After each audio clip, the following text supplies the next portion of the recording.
تو پہلی جو سٹیج آ جاتی ہے مجرم کی طرف سے وہ آ جاتی ہے کہ فائلنگ دا بیل اپلیکیشن. اب بیل اپلیکیشن کے اوپر اگر اس کی بیل ایڈمٹ ہو جائے گی تو وہ بندہ ریلیز ہو کے آ جائے گا, اور اگر بیل اپلیکیشن ڈسمس ہوتی ہے تو وہ بندہ جیل میں رہے گا. لیکن دونوں صورتوں میں بہرحال ٹرائل اس کا چلنا ہے.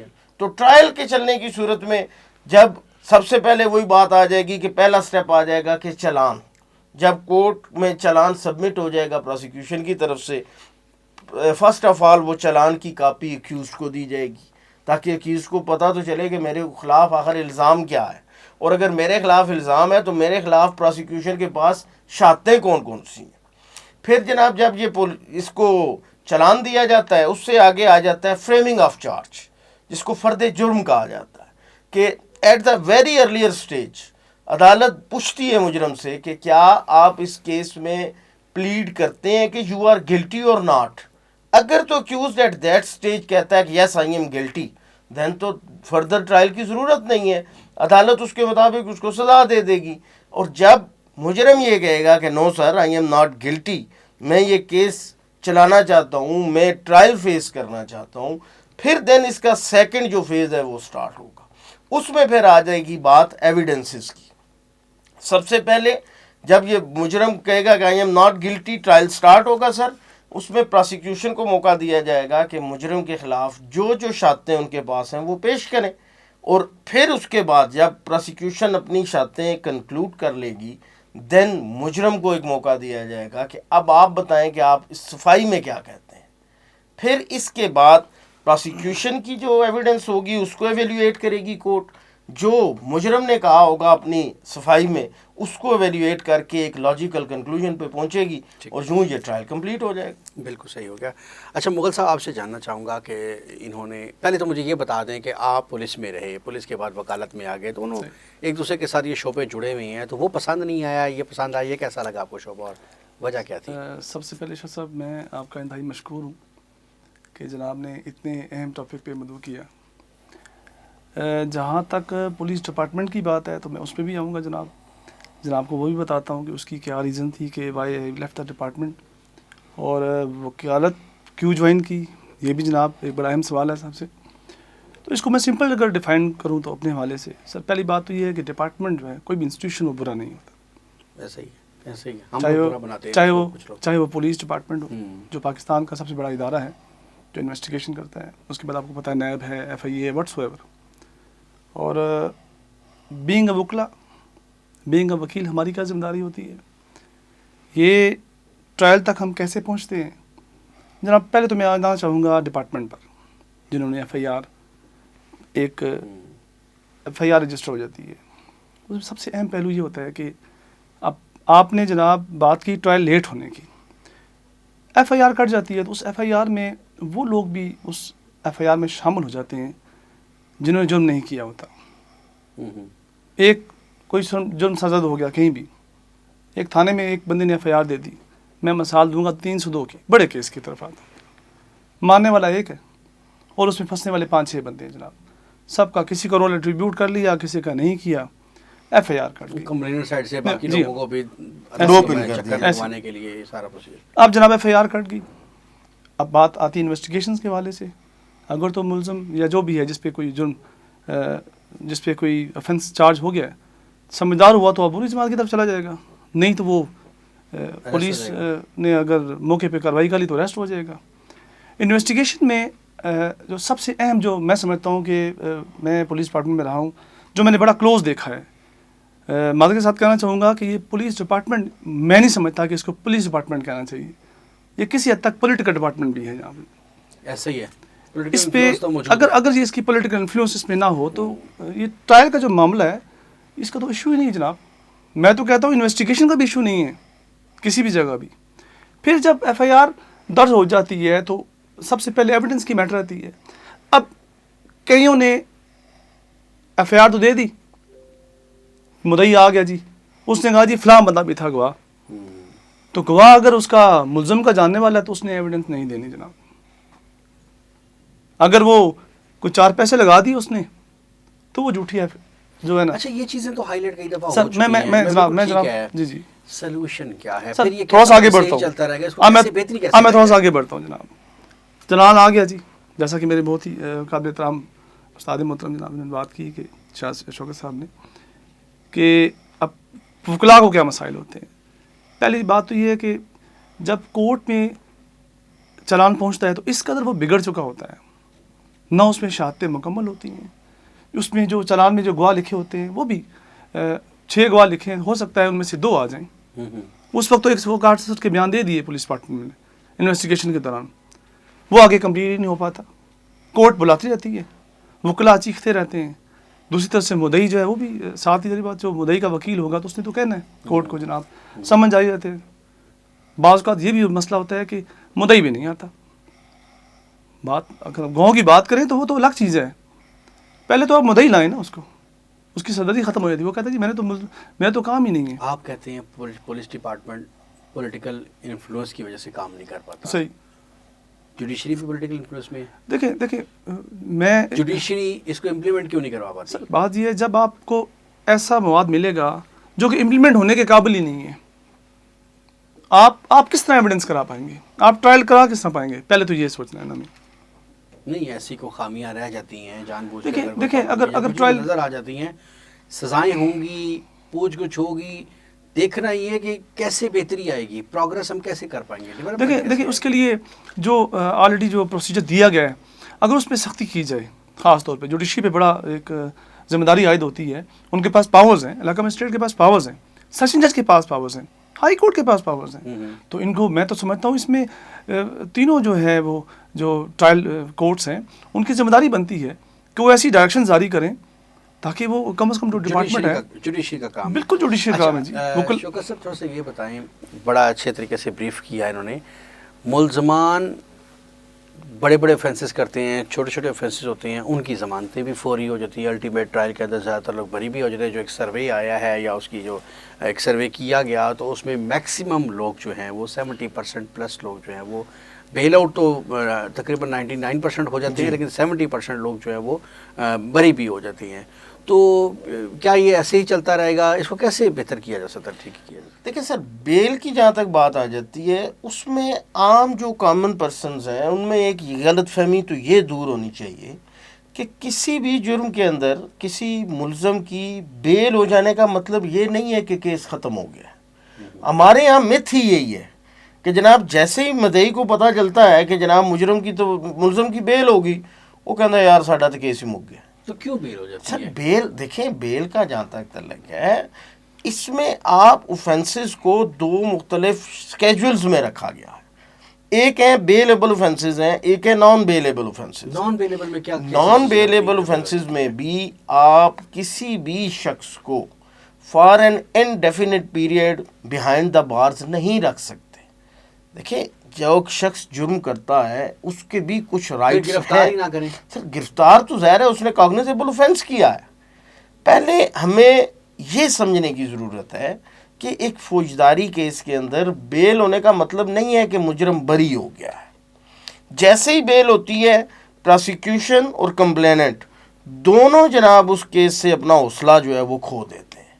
حالانکہ ہونا یہ چاہیے کہ بیل کو آپ ایک پروسیجر سمجھ سکتے ہیں کیس کا، باقی پراسیکیوشن کو اور کمپلیننٹ کو بعد میں بھی اسی شد و مت کے ساتھ کورٹ میں اگر یہ پیش ہوں، اس مجرم کے خلاف اپنی شہادتیں وقت پر ریکارڈ کروائیں، تو الٹیمیٹلی بیل ہونے کے باوجود بھی لوگوں کو کنوکٹ کیا جا سکتا ہے.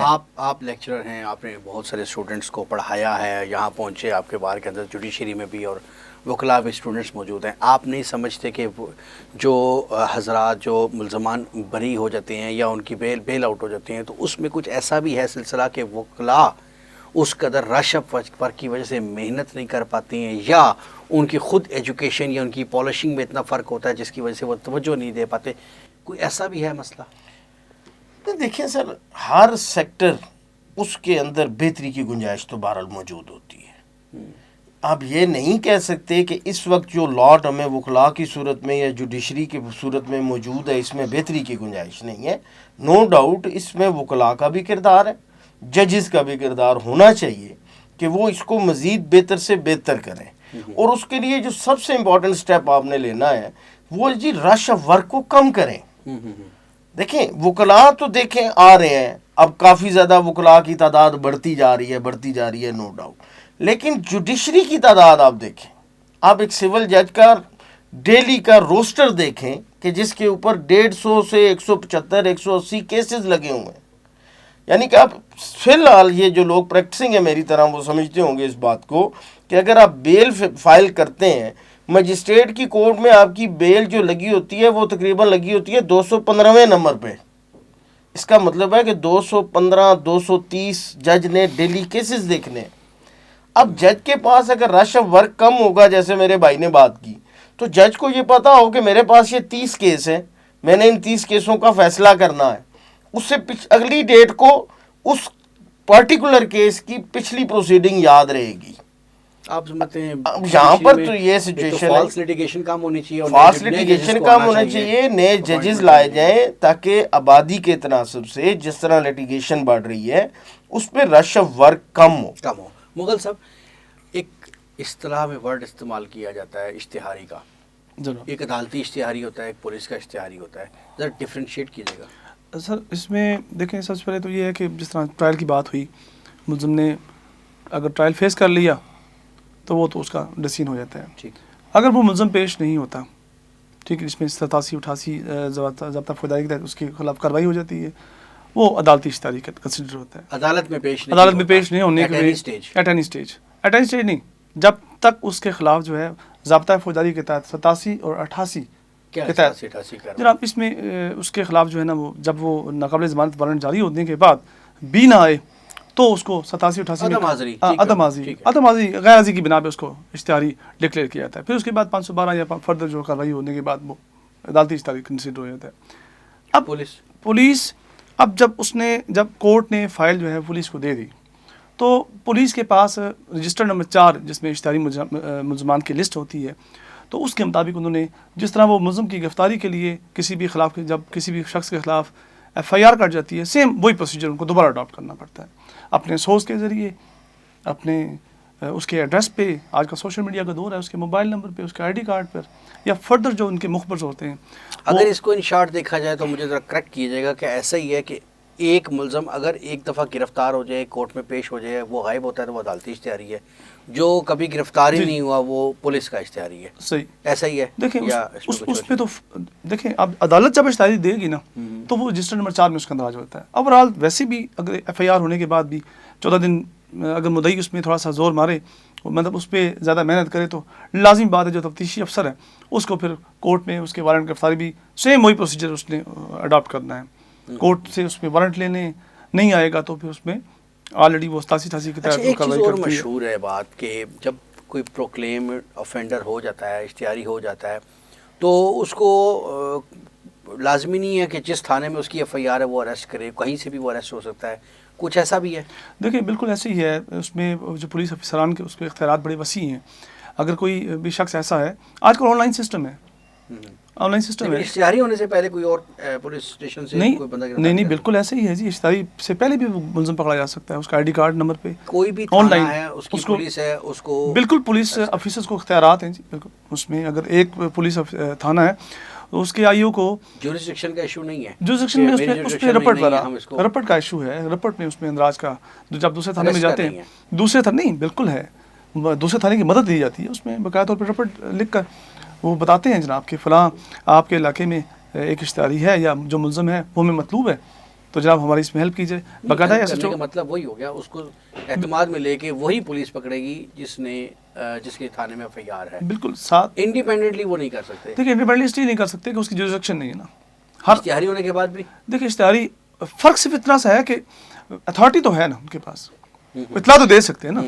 آج کل مطلب اگر فرض کریں ایسا نہیں ہے تو کسی تفتیشی افسر کو اپنا ملزم مل جاتا ہے تو وہ تھانے میں لازمی اطلاع دے گا. ہمارے یہاں سب سے بڑا تاثر یہی ہے کہ اکثر ملزمان جھگڑا بھی کرتے ہیں، وہاں پہ فائرنگ بھی ہو جاتی ہے، اللہ معاف کرے حادثات بھی ہو جاتے ہیں. اس کی بنیادی وجہ یہی ہوتی ہے کہ وہ اپنے آپ کو انوسینٹ ڈکلیئر کرتے ہیں جی کہ یہ تو ہے ہی نہیں جناب، میں نے اس تھانے میں جرم کیا ہی نہیں, صحیح تو وہ موقع بھی نہیں ملتا. اس لیے پولیس کے پاس اپنے اختیارات اگر استعمال کرے تو یہ ممکن ہی نہیں ہے کہ اشتہاری پکڑا نہ جا سکے یا ملزم کے خلاف کوئی بھی رد عمل جو ہے وہ فوراً جو ہے وہ فوری طور پہ ایکشن لیا جا سکے. ملک صاحب اس حوالے سے ہمیں بتا دیجیے گا کہ وکلاء جو نئے ینگسٹرس پڑھ کے آتے ہیں کلاسز میں جو کورسز کرتے ہیں ان کو پریکٹیکل اپروچ اس طرح سے نہیں ہوتی ہے, تو بارز اس حوالے سے کام کر رہی ہیں یا آپ کیا سجیسٹ کرتے ہیں ان کو پریکٹیکل اپروچ کے حوالے سے کیا کرنا چاہیے؟ سر بالکل درست آپ کہہ رہے ہیں, اور آج سے تقریباً 2 سال پہلے راولپنڈی بار میں باقاعدہ یہ انیشیٹو لیا گیا تھا اور لیا جانا چاہیے. دیکھیں جب آپ کسی بھی چیز کو تھیوریٹیکلی پڑھاتے ہیں اور پھر آپ اس کو پریکٹیکلی امپلیمنٹ کرتے ہیں تو there are hell of difference between these two things. تو جو بچے پڑھ کے کالجز سے آ رہے ہیں انہوں نے تھیوریٹیکلی پڑھا ہوا ہے, تو پریکٹیکلی پڑھانے کے لیے ان کو پریکٹیکلی ان کی اپروچ کو بہتر کرنے کے لیے بارز کو ضرور چاہیے کہ وہ انیشیٹو لیں.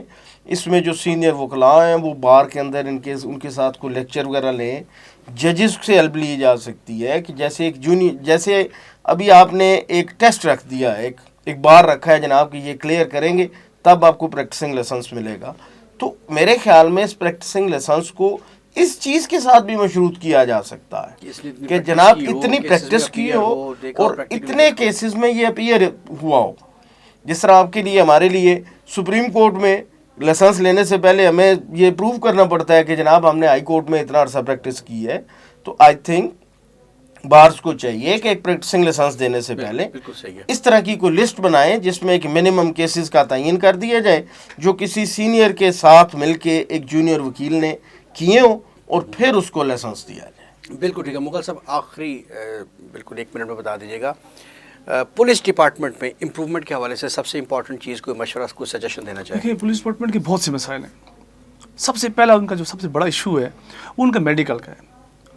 تھانے میں ان بیچاروں کو کوئی سہولیات میسر نہیں ہے. بڑی آنیسٹلی بات کروں تو میں پولیس ڈپارٹمنٹ کی, چلو یہ تو ایک ذاتی مسائل ہے نا, میں اس سینس میں پوچھنا چاہ رہا تھا پولیس ڈپارٹمنٹ کو امپروو کیسے کیا, جس طرح ان کی ورکنگ کو کیسے بہتر کیا؟ دیکھیں سی ایس پی افسران کے پاس جو فنڈ وغیرہ آتا ہے اگر اس کو پراپر یوٹیلائز کیا جائے انویسٹیگیشن کے حوالے سے, ہمیں اکثر دیکھا یہ گیا ہے کہ جو تفتیشی صاحبان ہیں وہ ملزم یا مدعی دونوں سے ہیلپ لے لیتے ہیں کہ ہمیں فنڈ کی معاملات نہیں ہے, پیپر ورک نہیں ہے ہمارے پاس جی, ہمارے پاس گاڑی نہیں ہے جناب کہ ملزم کو تھانے سے عدالت لے کے جانا ہے, یا جو ان کو مسائل ہیں ٹیلی فونک کے حوالے سے وہ بھی نہیں ہے. ایک فون ہوتا ہے تھانے میں اور اس میں گورنمنٹ کو اسپیشل جو ہے اس والے کوئی ریفارمز لانی پڑیں گی, تفتیشی افسران کو نا خاص طور پہ نا ان کو اوور برڈنائز ان کو بٹن کام کیا جائے. آپ دونوں مہمانوں کی تشریف آوری کا بہت شکریہ جناب. ابھی آپ نے سنا ڈیٹیل سے پولیس محکمے میں کیا وجوہات ہیں جس کی وجہ سے ڈیلے کا شکار ہوتے ہیں کیسز اور ملزمان بھی بری ہو جاتے ہیں. اس حوالے سے آپ نے گفتگو سنی. مزید وکلاء کے لیے کیا سجیشنز ہیں, وکلاء کی امپرومنٹ کے لیے, جوڈیشری کی ورکنگ کو کی پروگرس کو بہتر بنانے کے لیے تاکہ کیسز پراپر منطقی انجام تک پہنچ سکے, اس حوالے سے بہت سی سجیشنز سامنے آئیں. اسی کے ساتھ آج کے پروگرام کا وقت ختم ہوا. اگلے پروگرام میں پھر ملاقات ہوگی. اجازت دیجیے. اللہ حافظ. اب ہوگی آپ کی بات صرف DTH نیوز پر.